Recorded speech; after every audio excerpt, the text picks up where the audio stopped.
जनाब सालार अपनी कामयाबी पर ईमान को सरप्राइज देते हुए कहता है कि जब तुमने मुझसे निकाह की बात की तो मुझे ऐसा लगा कि जैसे खुदा ने मेरी किस्मत का कलम मेरे हाथ में पकड़ाते हुए कहा हो कि अपने हिस्से की खुशियां खुद लिख लो, और मैं दुनिया का खुशकिस्मत तरीन इंसान बन गया, और वही वो लम्हा था जिसने मेरी जिंदगी बदल कर रख दी। ईमान सालार से पूछती है कि जब मेरी जैन से शादी हो रही थी तो तुमने मुझे भुलाने की कोशिश किस तरह की? तो सालार अपने शेर से उसे लाजवाब कर देता है। वो उसे कहता है, तो बार कहा दिल ने तू निकाल दे उसको दिल से, हर बार कहा दिल ने वो दिल से नहीं निकलती। ईमान बहुत ही जबरदस्त डायलॉग बोलती है। वो कहती है कि अधूरी मोहब्बत इंसान से मोहब्बत करने की सलाहियत छीन लेती है। जाकर ट्विस्ट ये आएगा कि जब ईमान अपने वालिद का चेकअप करवाने के लिए उन्हें हॉस्पिटल लेकर जाएगी तो वहाँ पर उसे ड्रामा सीरियल रद उस मोड़ पर आ पहुंचा है जिसमें एक के बाद एक आपको शॉकिंग ट्विस्ट देखने को मिलेगा, जिसमें हम सालार को एक बिल्कुल ही अलग कैरेक्टर में देखेंगे।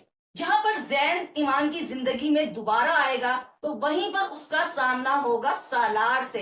इस ड्रामे में आगे जाकर मजीद क्या ट्विस्ट आने वाला है, शैला और जामिन सालार को रास्ते से हटाने के लिए मजीद क्या हरबे इस्तेमाल करने वाले हैं, इन तमाम सवालों के मैं आपको जवाब दूंगी अपनी आज की इस वीडियो में। हमने देखा कि जब शैला कामरान से पूछती है कि मेरे कमरे में डीजल की बोतल तुमने रखी थी, कामरान अपने मुंह तोड़ जवाब से शैला को लाजवाब कर देता है। वो कहता है कि मैं इतना फालतू इंसान नहीं हूँ कि हर वक्त सालार और उसकी बीवी को जलाने और मारने के पीछे ही पड़ा रहूं। मुझे और भी बहुत से काम होते हैं। शैला ये सुनकर सोच में पड़ जाती है कि अगर ये काम कामरान ने नहीं किया तो फिर किसने किया। हकीकत में इस आग लगाने के पीछे जमील का हाथ है, क्योंकि जब सवेरा अपने बच्चों को लेकर अपने वालिद के नाराजगी में चली जाती है और वो खुला का मुकदमा भी दर्ज करवा देती है तो जमील नफरत की आग में इतना आगे निकल जाता है, उसे ऐसा लगता है कि सवेरा को भड़काने वाला और कोई नहीं बल्कि सिर्फ ईमान है। यही वजह है कि वो उसको जलाने की कोशिश करता है। बहुत ही बेहतरीन सीन था जब ईमान सालार से पूछती है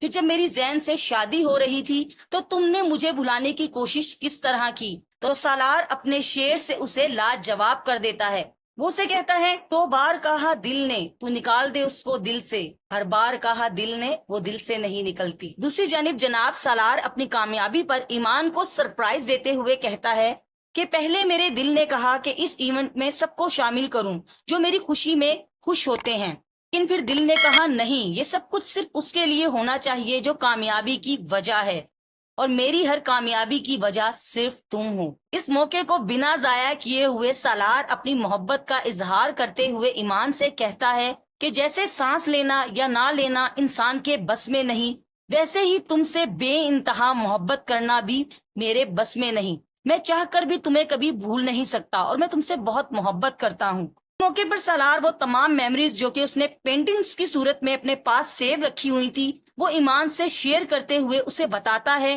कि उसने उसके साथ गुजारे हुए एक एक लम्हे को किस तरह कैप्चर किया और वो उसकी जिंदगी में क्या वैल्यू रखती है। इस मौके पर ईमान बहुत ही जबरदस्त डायलॉग बोलती है। वो कहती है कि अधूरी मोहब्बत इंसान से मोहब्बत करने की सलाहियत छीन लेती है। सालार उससे अपनी मेमोरीज शेयर करते हुए बताता है कि जब तुमने मुझसे निकाह की बात की तो मुझे ऐसा लगा कि जैसे खुदा ने मेरी किस्मत का कलम मेरे हाथ में आते हुए कहा हो कि अपने हिस्से की खुशियां खुद लिख लो, और मैं दुनिया का खुशकिस्मत तरीन इंसान बन गया, और वही वो लम्हा था जिसने मेरी जिंदगी बदल कर रख दी। बात सुनने के बाद ईमान को वाकई में सालार से मोहब्बत हो जाती है और वो कहती है कि आज मोहब्बत का जिक्र भी हो रहा है और मेरे दिल में और मेरी नजर के सामने सिर्फ तुम ही तुम हो। मुझे जैन की बिल्कुल भी याद नहीं आ रही, क्योंकि अब मैं वाकई में तुमसे बहुत मोहब्बत करने लगी हूँ। जाकर ट्विस्ट ये आएगा कि जब ईमान अपने वालिद का चेकअप करवाने के लिए उन्हें हॉस्पिटल लेकर जाएगी तो वहाँ पर उसे जैन देख लेगा, लेकिन जैन क्योंकि अपने वालिद के साथ होगा तो उस वक्त उससे कोई बात नहीं कर पाएगा। लेकिन जैन के अंदर क्योंकि इंतकाम की आग इतनी भड़क रही है, उसके अंदर एक ज्वालामुखी फुट रहा है और उसका बस नहीं चल रहा कि वो ईमान की खुशियों को निस्तो नाबूद कर दे। जब उसे ये पता चलेगा कि ईमान बहुत ही खुशगवार जिंदगी गुजार रही है और वो अपनी जिंदगी में आगे बढ़ चुकी है तो वो ईमान को हर सूरत हासिल करने की कोशिश करेगा। वो जब अपनी खाला की बेटी के रिश्ते के हवाले से शैला के घर जाएगा तो वहाँ पर मीन को जैन बहुत ही अच्छा लगेगा और वो ये शर्त रखेगा कि हम इस घर से 2 रिश्ते चाहते हैं। इसके जवाब में जैन कहेगा कि ये मुमकिन नहीं कि एक ही घर से आपको 2 रिश्ते मिले। जाकर जब जैन को ये बात पता चलेगी कि जिस लड़की के लिए उसका रिश्ता मांगा जा रहा है वो ईमान की नंद है تو وہ جان بوجھ کر اس رشتے کی حامی بھر دے گا۔ جب ایمان کو یہ بات پتا چلے گی کہ زین نامی لڑکے سے اس کی نند کا رشتہ ہونے جا رہا ہے تو وہ اس نام کو سنتے ہی چونک جائے گی۔ اس ڈرامے کی سٹوری مزید آگے جا کر بہت ہی انٹرسٹنگ ہونے والی ہے۔ زامن پریشان ہو کر شیلا سے کہتا ہے کہ جب سالار کو پتا چلے گا کہ میں نے کمپنی کی مینجمنٹ میں رد و بدل کی ہے تو پتہ نہیں وہ کیا کرے گا۔ اس موقع پر شیلا بہت ہی زبردست ڈائلاگ بولتی ہے، کہتی ہے کہ کبھی تم نے سرکس کے شیر کو بھی دھاڑتے ہوئے دیکھا ہے، اور کیا تم نے سالار کو ہوا بنایا ہوا ہے؟